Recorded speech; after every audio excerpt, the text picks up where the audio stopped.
국민 여러분, 국회의장님, 선배 동료 의원님, 국무총리를 비롯한 국무위원 여러분, 국민의당 비례대표 신용현 의원입니다. 저는 과학기술인 출신 의원으로서 이곳 본회의장에서 4차 산업혁명을 선도하는 빠른 입법, 그리고 시스템 구축 같은 정책 제안을 할 수 있을 것으로 기대했었습니다. 하지만 저의 첫 번째 발언이 박근혜 최순실 게이트 관련 질의가 된 점 정말로 안타깝게 생각합니다. 국무총리님 나와주시기 바랍니다.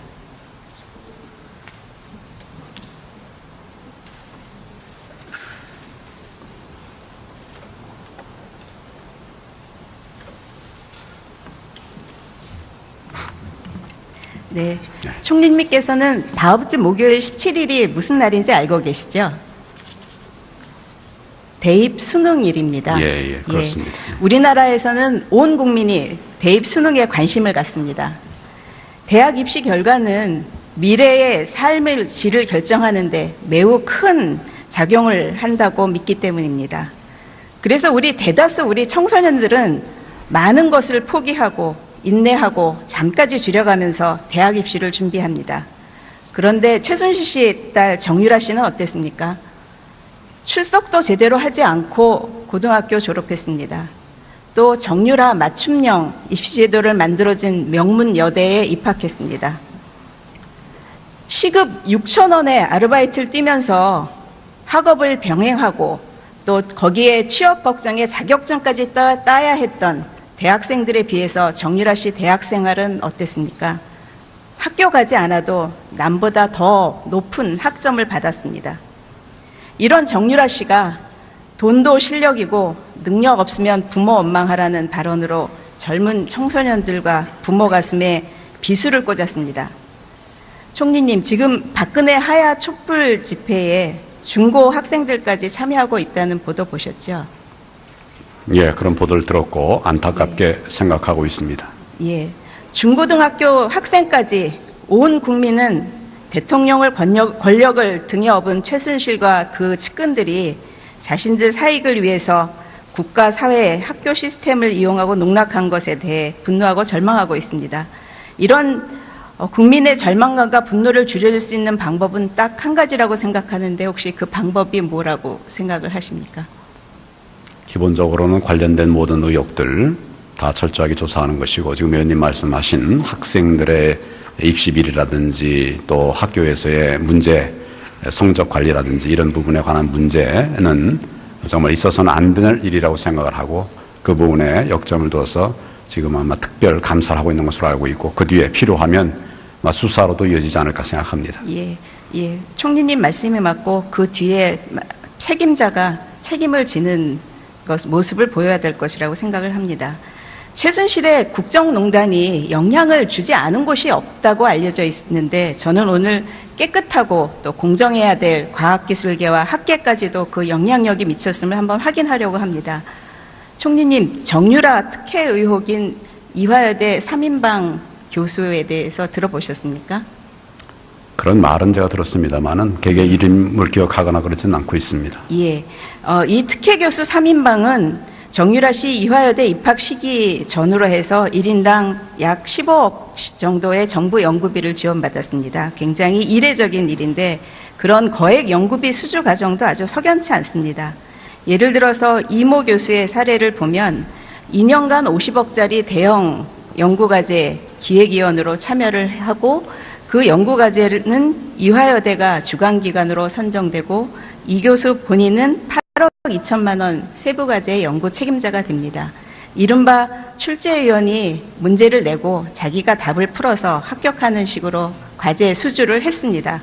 그런데 더 놀라운 것은 이 과정을 총괄 지휘한 한국연구재단의 단장이 새누리당 당직자라는 점입니다.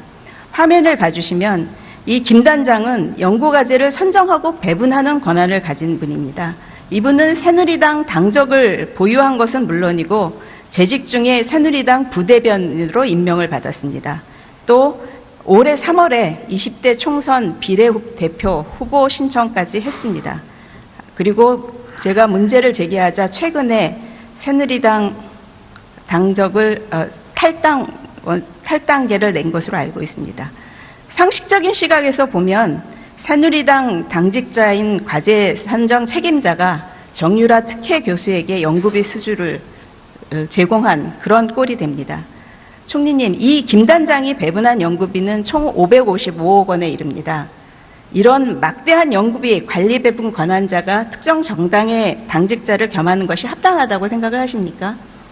제가 알기로는 연구재단에 용역을 주거나 또 연구를 시킬 때는 위원회를 통해 가지고 심사를 해서 결정을 하는 것으로 알고 있습니다. 이게 정상적으로 할 수 있도록 시스템을 갖추고 있는데 과연 의원님 말씀하시는 그런 것이 사실인지에 관해서도 위원회 여러 가지 조사나 또 수사를 통해서 검토를 하도록 그렇게 조치를 하겠습니다. 그 당직자가 그 연구재단 단장을 겸하는 거는 괜찮다고 보십니까? 그 부분에 관해서도 적절하다는 생각이 들지 않습니다. 많은 그 경위라든지 이런 것들은 좀 조사를 해봐야 될 것으로 생각합니다. 예, 확실하게 챙겨주시면 좋겠고요.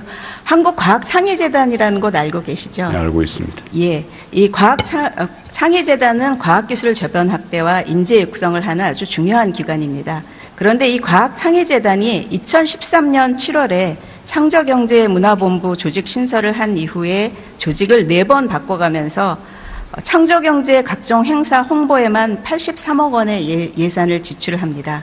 일종의 창조경제 홍보 조직이 되어버렸습니다. 이곳에는 언론에 보도된 바처럼 청와대 5급 행정관으로 근무했었던 최순실 씨 조카 처남이 채용된 바도 있고요. 전임 이사장은 지난 9월 임기를 채우지 못한 채 갑자기 사임을 했습니다.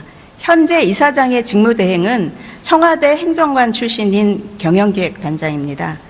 이런 갑작스런 이사장 사임 후에 이사장 공모를 했는데 이 이사장 공모에 아까 말씀드린 특혜 교수 3인방 중에 한 분의 남편이 응모를 했습니다.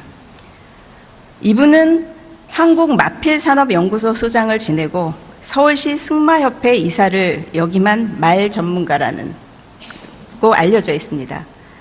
그런데 정유라 특혜 의혹이 불거지기 시작하니까 공모 다음 날 바로 재단은 적격자가 없다고 발표를 했고 현재는 이사장을 재공모한 상황입니다. 일각에서는 정유라 특혜 의혹 그 교수 남편을 내정했다가 이게 비리 의혹이 나오니까 무산된 것 아니냐 하는 의혹이 나오고 있는데 혹시 총리님께서 들으신 바가 있으십니까? 그런 구체적인 내용까지는 제가 못 들었습니다만 이 문제에 관해서 여러 가지 의혹 제기된 것을 언론을 통해서 저도 봤고 아마 이런 부분들도 검토 대상으로 그렇게 관리할 것으로 생각합니다. 예. 이외에도 과학기술계에서 여러 그 단체장들이 임기를 못 마치고 돌연 사퇴한 경우가 많으니까 같이 조사를 해주시면 좋겠습니다. 총리님, 아이카이스트라는 회사에 대해서도 들어보셨죠?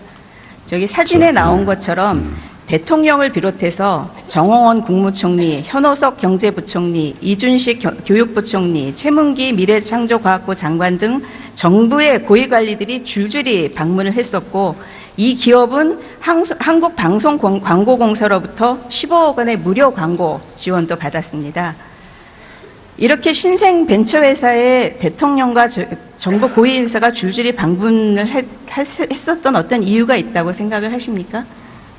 신생 벤처기업들이 앞으로 더 커갈 수 있도록 또 그 해당 기업뿐만 아니라 이 영역에 종사하는 많은 신생 벤처들이 더 용기를 가지고 앞으로 나갈 수 있도록 정부 고위직들이 많이 방문하고 있습니다. 저도 여러 군데를 방문하기도 했고 개인적으로 알고 가는 사람은 하나도 없습니다만은 우리 정책적인 제안을 받아가지고 갔었는데 지금 의원님 말씀하신 이런 부분에 관해서 또 아마 의혹이 있다는 말씀이신 것 같은데 예. 그 부분도 좀 챙겨보도록 그렇게 하겠습니다. 예, 사람들은 이 회사가 최순실 씨 전 남편 정윤회 씨 동생이 부사장으로 있었기 때문에 그 일이 가능했었던 거 아니냐고 말을 합니다.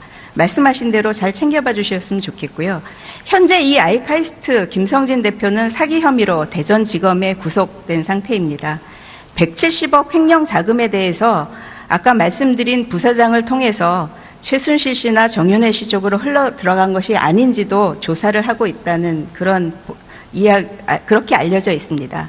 저는 우리나라 과학기술의 상징인 카이스트의 이름을 사용했고 또 건실하게 성장할 수도 있던 기업이 이런 부도덕한 기업으로 찍힌 것에는 최순실 씨 일가 개입이 있어서 그런 것 아닌가 하는 생각을 하고 있습니다. 총리님 들어가셔도 좋습니다.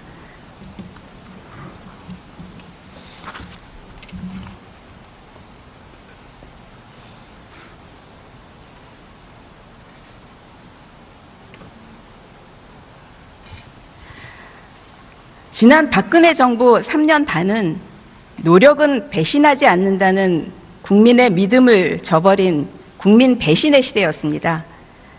가장 공정하고 깨끗해야 할 과학과 교육의 현장까지 비선실세의 농단에 무너지고 있었습니다. 정당한 노력이 부정되고 특혜와 부조리가 판치는 불공정의 시대였습니다. 하지만 우리나라는 이대로 무너질 수 없습니다. 우리는 4차 산업혁명 시대 격변기에 살고 있습니다. 국회를 방문했던 클라우스 슈밥 회장은 지금은 빠른 물고기가 느린 물고기를 잡아먹는 시대라고 말했습니다. 우리에게는 너무너무나 소중한 시간이 지나가고 있습니다. 저는 대통령에 대한 신뢰는 바닥에 떨어졌지만 박근혜 대통령께서도 나라를 걱정하는 마음을 가지고 있다고 생각합니다. 대통령께서 그토록 부르짖던 비정상의 정상화, 진정 정상화를 원하신다면 지금의 비정상적인 상황을 초래한 대통령께서 결심을 하셔야 합니다. 무엇보다도 먼저 진실된 자세로 모든 것을 털어놓고 모든 것을 내려놓고 물러나십시오. 본인이 하겠다는 욕심으로 정상화의 길을 가로막지 말고 제발 비켜주십시오. 그것만이 국민 앞에 속죄하는 길일 것입니다. 정상화는 꿈을 위해 노력하고 있는 청년들, 법을 지키